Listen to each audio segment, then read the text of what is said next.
السلام عليكم ورحمة الله وبركاته. إن الحمد لله والصلاة والسلام على سيد الأنبياء والمرسلين. أشهد أن لا إله إلا الله وحده لا شريك له ولا وزير له ولا نذير له، وأشهد أن سيدنا وسندنا وحبيبنا ومولانا محمد الذي أرسله بالحق بشيرا ونذيرا وداعيا إلى الله بإذنه سراجا وقمرا منيرا. أما بعد فقد قال الله تعالى في كلامه المجيد والفرقان الحميد. أعوذ بالله من الشيطان الرجيم. بسم الله الرحمن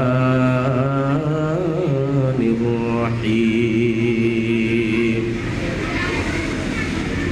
قل هل يستوي الذين يعلمون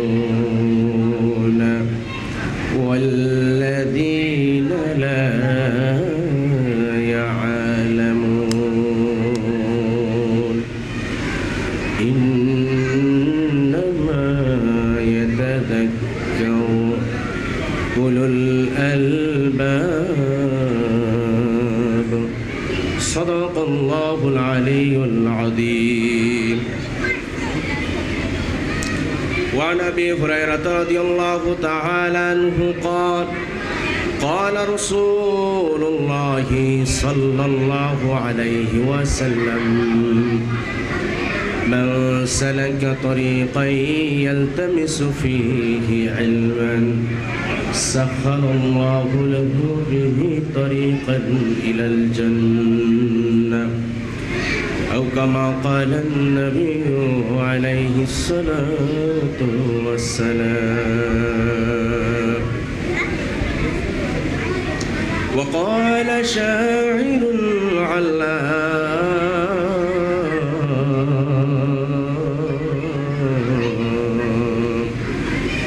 عشق محبوب خدا جس دل میں حاصل نہیں،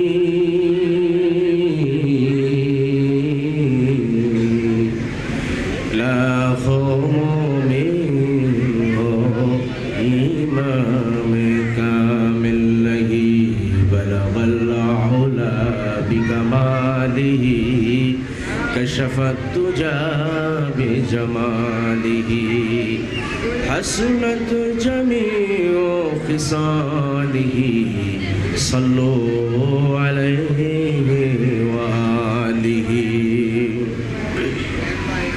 صلى الله عليه وسلم. অধ্যক্ষর আয়োজিত দারুত তাকওয়া মাদ্রাসার বার্ষিক ওয়াজ দোয়ার মাহফিলের সম্মানিত প্রধান অতিথি উস্তাজুল আসাতিজা শেখুল হাদিস আল্লামা মুফতি খলিলুর রহমান কাসিমি হাফিজাহুল্লাহ, এতক্ষণ যাবৎ অত্যন্ত সুললিত কণ্ঠে আলোচনা করলেন আমাদের শ্রদ্ধাভাজন বড় ভাই টাট্টিবাড়ি কেন্দ্রীয় জামে মসজিদের সম্মানিত ইমাম ও খতিব নন্দিত ওয়াইজ হজরত মাওলানা গিয়াসউদ্দিন সাহেব লক্ষ্মীপুরি হাফিজাহুল্লাহ। আলোচনা করেছেন দিগার ওলামা হাজারাত। আলোচনা করবেন আমাদের আরেক প্রিয় ভাই মুফাসসিরে কুরআন মুহতারাম মুফতি মুহসিনুল করিম বিন কাসিম হাফিজাহুল্লাহ। সামনে উপবিষ্ট রয়েছেন কোরআন ও হাদিসের প্রেমে পাগল পাড়া চাতক পাখির ন্যায় অপেক্ষমান মুরব্বিয়ানা আওয়াম কলিজার যুবক বন্ধুরা, স্নেহের কচি কাচারা, পর্দার অন্তরালে উপস্থিত রয়েছেন অতীব সরলা সম্মানিতা মা ও বোনেরা। আসুন আমরা মহান মালিকের দরবারে কালিমাতুশ শুকর সুজুদ আদায় করি। যে মহান মালিক আপনাকে আমাকে পৃথিবীর এই ক্রান্তি লগ্নে মহাগ্রন্থ ঐশী গ্রন্থ আল কোরআনুল কারীমের আলোকে আমাদের জীবনকে আলোকিত করার মানসিকতা নিয়ে আজকের এই জালিস রহমান বেহেশতের বাগানে এসে জুড়ে মিলে মোহাব্বতের সাথে বসার তৌফিক এনায়েত করেছেন, সে মহান মালিকের দরবারে কালিমাতুশ শুকর আদায় করি বলি আলহামদুলিল্লাহ। সম্মানিত হাজিরিন, আমরা যে জায়গাটিতে বসেছি এটি অতি সাধারণ জায়গা হলেও কোরআনের নিসবতে, রাসূলুল্লাহ সাল্লাল্লাহু আলাইহি ওয়াসাল্লামের সুন্নাহর নিসবতে এই জায়গাটা এখন আর কোনো সাধারণ জায়গা নয়।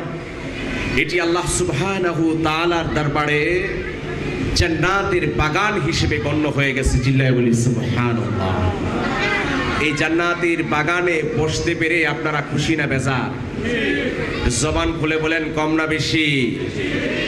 বেশির আওয়াজ তো বেশি হবে। চালাক ইমানদার মুমিন মুসলমান জান্নাতের বাগানে বসে আল্লাহর শুকরিয়া আদায় করে, আল্লাহর নাম উচ্চারণ করে। কিন্তু যারা কপাল খারাপ বদনসিব, জান্নাতের বাগানে না এসে এদিক সেদিক রাস্তাঘাটে দোকানে চাষটলে বসে থাকবে। কিন্তু বুদ্ধিমান চালাক ইমানদার মুমিন মুসলমান তারা জান্নাতের বাগানে ঢুকে যাবে এবং জান্নাতের বাগানে বসে আল্লাহ সুবহানাহু ওয়া তাআলার নাম উচ্চারণ করবে। কথা বলেন ঠিক কিনা? এই জন্য জবান খুলে সমস্বরে প্রশস্ত কণ্ঠে আমরা আরেকবার কালিমাতুশ শুকর আদায় করি বলি আলহামদুলিল্লাহ। সম্মানিত হাজিরিন, আমি পবিত্র কোরআনুল কারীম থেকে সূরা আজ-জুমারের 9 নম্বর আয়াত কারীমা আপনাদের মাঝে তেলাওয়াত করেছি। রাসূলুল্লাহ সাল্লাল্লাহু আলাইহি ওয়াসাল্লামের মুখনিসৃত অসংখ্য গণিত হাদিস থেকে সহিহ মুসলিমের 2699 নম্বর হাদিসটি আপনাদের মাঝে পাঠ করেছি। এই আয়াত এবং হাদিসের মাঝে সমন্বয় রেখে সংক্ষিপ্ত আকারে আলোচনা করবার চেষ্টা করব। আল্লাহ সুবহানাহু ওয়া তাআলা তৌফিক দান করুন সকলে বলে আমিন। সম্মানিত হাজিরিন, আল্লাহ রাব্বুল আলামিন আমাদেরকে এই পৃথিবীর বুকে পাঠিয়েছেন একমাত্র আল্লাহ সুবহানাহু ওয়া তাআলার দাসত্ব, আল্লাহ রাব্বুল আলামিনের গোলামি করার উদ্দেশ্যে। আর এই দাসত্ব করার জন্য, আল্লাহকে চেনার জন্য, আল্লাহর গোলামি করবার জন্য আল্লাহ সুবহানাহু ওয়া তাআলা আমাদেরকে একটি গাইডলাইন দিয়ে দিলেন। ঐশী গ্রন্থ, মহাগ্রন্থ আল কোরআনুল কারীম আমাদের মাঝে আল্লাহ সুবহানাহু ওয়া তাআলা দিলেন। যে ঐশী গ্রন্থ, মহাগ্রন্থ আল কোরআনুল কারীম, এটা যদি আমরা নিজেরা কোরআনটা পড়ি এবং যারা কোরআন পড়ে তাদের যদি আমরা সহযোগিতা করি, এই কোরআনের মার্কাজ কায়েম করার পেছনে যদি আমরা মেহনত করি, কোরআনের সাথে যদি আমরা সম্পর্ক তৈরি করি, আমাদের উপর খুশি হবেন কে? জবান খুলে বলেন তো কে? এই জন্য কোরআনের সাথে সম্পর্ক করা, কোরআনকে মহব্বত করা, কোরআনকে ভালোবাসা দরকার আছে না নাই? কারা কারা কোরআনের পক্ষে থাকতে চান, কোরআনকে ভালোবাসতে চান, দুটি হাত তুলে একটু দেখান তো। লিল্লাহে তাকবীর। আর জবান খুলে চিৎকার করে বলি লিল্লাহে তাকবীর। আমার ভাইয়েরা, এই কোরআন অনুযায়ী চলতে হলে কোরআন আমাদেরকে জানতে হবে, এই কোরআন আমাদেরকে মানতে হবে, কোরআন আমাদেরকে শিখতে হবে। কারণ যাদের ভিতরে কোরআন আছে আর যাদের ভিতরে কোরআন নাই, তারা কখনোই সমান হতে পারে না। কথা বলেন ঠিক কিনা? আমার ভাইয়েরা, বন্ধুরা আমার, এই জন্যই আল্লাহ রাব্বুল আলামিন কোরআনুল কারীমের সূরা আজ-জুমারের 9 নম্বর আয়াতে কারিমায় ডাক দিয়ে বললেন, কুল হাল ইয়াস্তাবিল্লাযীনা ইয়া'লামুনা ওয়াল্লাযীনা লা ইয়া'লামুন। আল্লাহ রাব্বুল আলামিন ডাক দিয়ে বলেন, নবী হে বলুন, হাল ইয়াস্তাবিল্লাযীনা ইয়া'লামুন, যারা জানে, যারা আল্লাহর কোরআন সম্পর্কে অবগত হয়েছে, যারা দ্বীন সম্পর্কে জেনেছে, ইয়ালামুন, যারা জেনেছে আল্লাহ রাব্বুল আলামিনকে, যারা চিনেছে, এরা হাল ইয়াস্তাবি, কখনো কি সমান হতে পারে? লা ইয়ালামুন, যারা জানে না, যারা অজ্ঞ, যারা মূর্খ, যারা আল্লাহর কোরআনটা চিনতে পারে নাই আর যারা আল্লাহর কোরআন চিনেছে, এরা কখনোই কি সমান হতে পারে?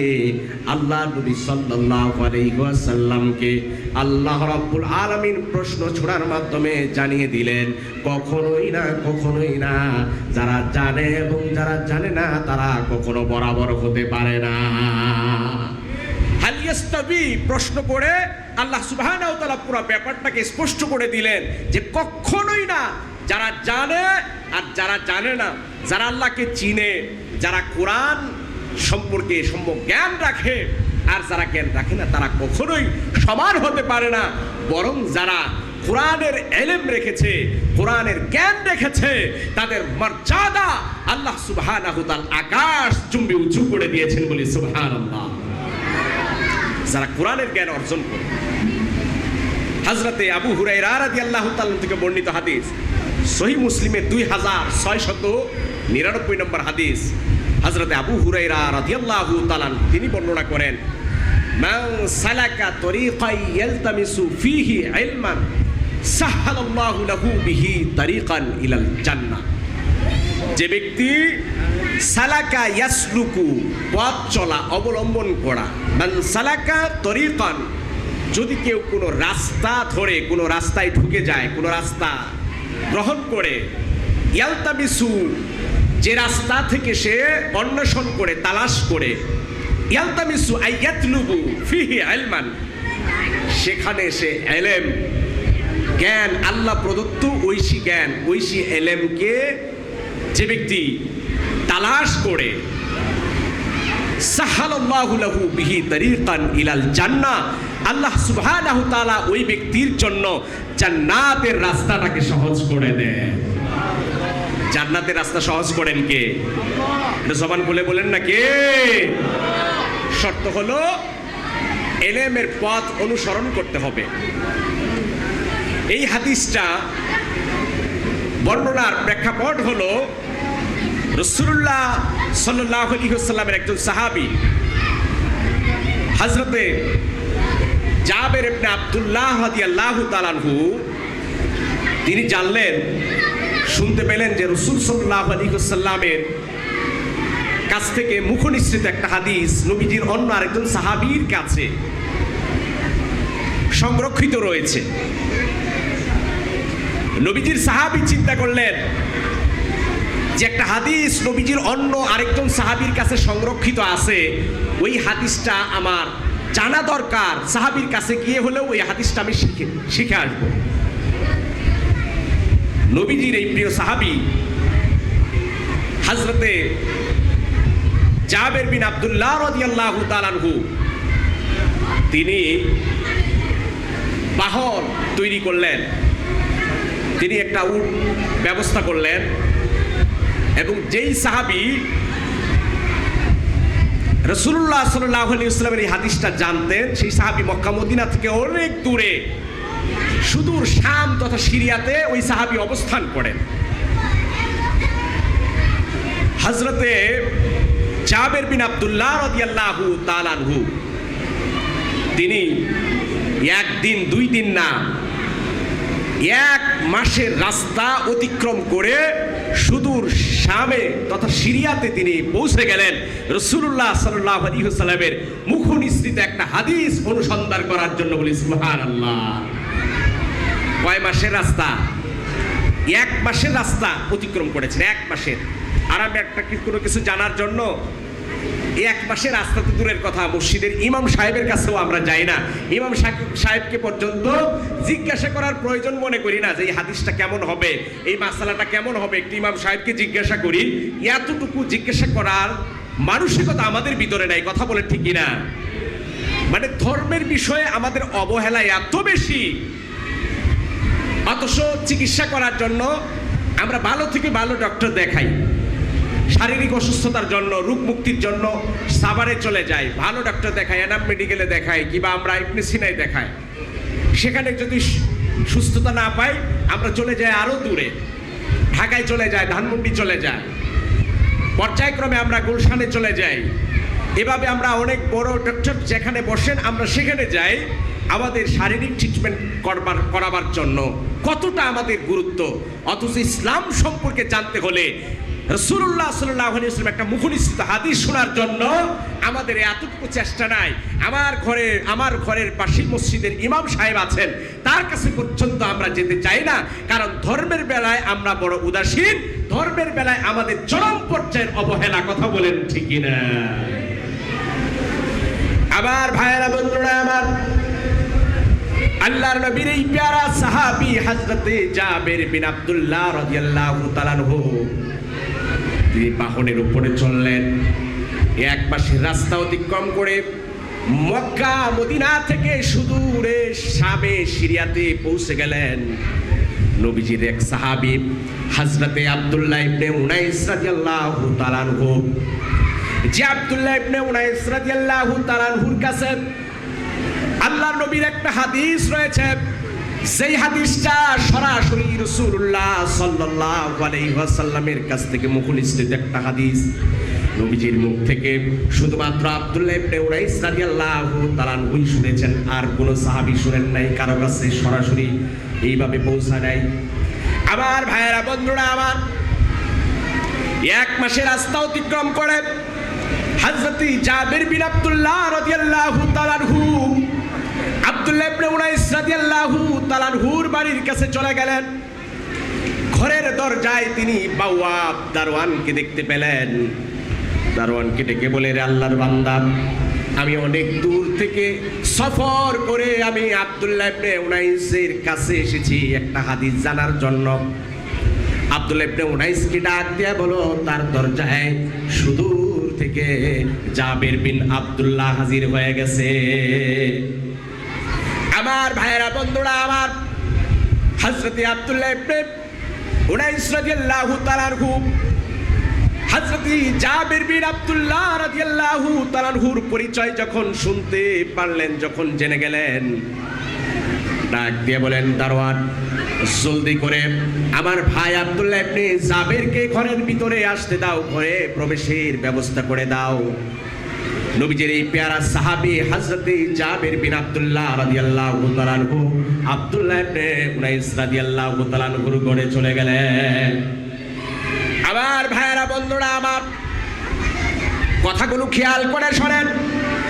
রেশাবার নবীনগরের মুসলমানেরা, আল্লাহ নবীর সাহাবী হযরত জাবের বিন আব্দুল্লাহ রাদিয়াল্লাহু তাআলা আনহু এক মাসে রাস্তা অতিক্রম করেছেন একটা মাত্র হাদিস জানার জন্য। আল্লাহর নবীর সাহাবী আব্দুল্লাহ ইবনে উনাইস রাদিয়াল্লাহু তাআলা আনহুর দরবারে হাজির হয়ে গেছেন। আব্দুল্লাহ ইবনে উনাইস ডাক দিয়া বলেন, রে জাবের, কেন এত দূর থেকে কষ্ট করে মেহনত মুশাক্কাত করে এত দূর থেকে সিরিয়াতে তোমার আসতে হলো? কি উদ্দেশ্য নিয়ে আমার কাছে এসেছো ভাই? আল্লাহ নবীর এই সাহাবী ডাক দিয়ে বলেন, ও ভাই, আমি জেনেছি নবীজির সাহাবারা আমাকে বলেছে আপনার কাছে একটা হাদিস আছে, যেই হাদিসটা সরাসরি আপনি কেবল শুনেছেন, আল্লাহ নবীর আর কোনো সাহাবী নবীজির মুখ থেকে সরাসরি শুনে নাই। এই জন্য আমার মন চাইলো হাদিসটা সঠিক সূত্রে সঠিকভাবে কোনো রকম সনদ অতিরিক্ত কোনো মাধ্যম বাদ রেখে শুধুমাত্রই আপনার মুখ থেকেই হাদিসটা শুনতে চাই। আমি চাইলাম না এই হাদিসটা না শুনে আবার ইন্তেকাল হয়ে যাক, আমি দুনিয়া থেকে বিদায় নিয়ে যাই। এই জন্য কষ্ট করে বাহন নিয়ে, সওয়ারি নিয়ে এক মাসে রাস্তা অতিক্রম করে আপনার বাড়িতে এসে হাজির হয়ে গেছি। মেহেরবানি করে আল্লাহর নবীর কাছ থেকে মুখনিসৃত একটা হাদিস, কিয়ামতের ময়দানে আল্লাহর বান্দাবান্দিরা কিভাবে উপস্থিত হবে এই সম্পর্কে একটা জরুরি হাদিস আপনার কাছে আছে। আর দেরি করবেন না, মেহেরবানি করে আমাকে হাদিসটা জানায় দিবেন। আমার ভাইরা, বন্ধুরা আমার, আল্লাহর নবীর সাহাবী হযরত আব্দুল্লাহ ইবনে উনাইস রাদিয়াল্লাহু তাআলা আনহু ডাক দিয়া বলেন, রে জাবের বিন আব্দুল্লাহ, সেই হাদিসটার জন্য এত কষ্ট করে আপনি আমার কাছে এসেছেন, আমি ওই হাদিসটা আপনাকে বলবো। তার আগে আপনাকে আরেকটা হাদিস শোনা যায়। আল্লাহর নবী সাল্লাল্লাহু আলাইহি ওয়াসাল্লাম ডাক দিয়ে বলেন, মান সালাকা তারিকান ইয়ালতামিসু ফীহি ইলমান সাখালাল্লাহু লাহু বিহি তারিকান ইলাল জান্নাহ। আল্লাহর নবী সাল্লাল্লাহু আলাইহি ওয়াসাল্লাম ডাক দিয়ে বলেন, মান সালাকা তারিকান ইয়ালতামিসু ফীহি ইলমান, যেই ব্যক্তি আল্লাহ রাব্বুল আলামিনের তরফ থেকে ইলম হাসিল করবার জন্য কোনো রাস্তা, কোনো পথ অবলম্বন করে, কোনো রাস্তা অনুসন্ধান করে যেখানে গেলে ইলম পাওয়া যায়, এমন কষ্ট যে ব্যক্তি করবে, আমার আল্লাহ রাব্বুল আলামিন তার জন্য জান্নাতের রাস্তাটাকে সহজ করে দিবে। রে আব্দুল্লাহ, জাবের বিন আব্দুল্লাহ, আপনি যে হাদিস শোনার জন্য এত দূর থেকে আসছে, অন্য একটা হাদিস শোনার জন্য, তার আগে আপনি জেনে রাখেন, যারা কষ্ট করে ইলম হাসিল করার জন্য, দ্বীন শিখার জন্য যারা কষ্ট করবে, আল্লাহ সুবহানাহু তাআলা তার জন্য জান্নাতের রাস্তাকে সহজ করে দিবেন। বলি সুবহানাল্লাহ। ওই জান্নাতে আমরা যেতে চাই কি চাই না? কারা কারা জান্নাতে যেতে চাই? দুটো হাত তুলে একটু দেখায়। লিল্লাহি তাকবীর, লিল্লাহি তাকবীর। আমার ভাইরা, ওই জান্নাতে যেতে হলে জান্নাতে যাওয়ার রাস্তা তালাশ করতে হবে। জান্নাতের পথ আমাদের জন্য আল্লাহর কোরআন যেভাবে স্পষ্ট করে দিয়েছে, যেই আলোর পথ আমাদের জন্য নির্দেশ করে দিয়েছেন, ওই কোরআনের পথে আমাদের চলতে হবে। কথা বলেন ঠিক কিনা? বড় আফসোস আর পরিতাপের সাথে বলতে হয়, যারা জান্নাতের রাস্তা দেখায়, যারা মানুষকে ইসলামের পথ দেখায়, যারা মানুষকে দ্বীনের রাস্তায় দেখায়, যারা মানুষকে সকল প্রকার অন্যায় অশ্লীলতা থেকে বের করে, যারা মানুষকে ন্যায় নিষ্ঠাবান বানাবার জন্য অক্লান্ত পরিশ্রম করে, যে সকল আলেমে দ্বীনরা মানুষকে পিঠে হাত বুলাইয়া ইসলামের পথে আহ্বান করে, যারা জুমার দিনে কণ্ঠ ছেড়ে মানুষকে আলোর পথ দেখায়, হকের রাস্তা দেখায়, জাহান্নামের পথ থেকে ফিরাতে চায়, এ সকল আলেমের কণ্ঠ রোধ করার জন্য আমার দেশে একটা শ্রেণী ষড়যন্ত্র করে যাচ্ছে। কথা বলেন ঠিক কিনা? ওরা আফসোসের সাথে বলতে হয়, যারা দ্বীনের ফিরি করে, যারা দ্বীন ইসলামকে জিন্দা করতে চায়, যারা দ্বীন ইসলামকে ছড়াতে চায়, মানুষের মাঝে দ্বীনের আলো ছড়িয়ে দিতে চায়, তাদের কণ্ঠ রোধ করে দেওয়া হচ্ছে। কথা বলেন ঠিক না? ওরা আফসোস আর পরিতাপের সাথে বলতে হয় যে এখনো আমার দেশের ওলামায়ে কেরামদের বিরুদ্ধে গঠিচাল চালানো হয়, আমার দেশের খতিবদের বিরুদ্ধে চক্রান্ত করা হয়। সম্প্রতি একজন খতিবকে এমন ভাবে নাস্তানাবুদ করা হয়েছে, আপনারা দেখেছেন টঙ্গীর, গাজীপুরের টঙ্গীর সেই খতিব সাহেবকে, মিয়াজি সাহেবকে এমন ভাবে তার উপর টর্চার করা হয়েছে। গত জুমায় যিনি দিব্যি খুতবা দিয়েছেন, এত সুন্দর সাবলীল ভাষায় কথা বলেছেন, কি অপরাধ ছিল তাকে গ্রেফতার করা হলো, তাকে কয়েক ঘন্টা আটক করে রাখা হলো। আটক থেকে ফিরে আসার পরে লোকটি ভারসাম্যহীন হয়ে গেলেন। কি অন্যায় ছিল তার, কি অপরাধ ছিল? মানুষকে ইসলামের পথে আহ্বান করেছে, এদেশের যুব সমাজকে সতর্ক করেছে, এটাই কি তার অপরাধ ছিল? আজকের এই দারুত তাকওয়া মাদ্রাসার মাহফিল থেকে বলতে চাই, যারা ইসলামের বিরুদ্ধে অবস্থান নিবে, যারা মুসলমানদের বিরুদ্ধে অবস্থান নিবে, যারা তাওহীদি জনতার বিরুদ্ধে অবস্থান নিবে, তারা এদেশের জনতা, মুসলিম তাওহীদি জনতা, তাদেরকে রুখে দিবে ইনশাআল্লাহ।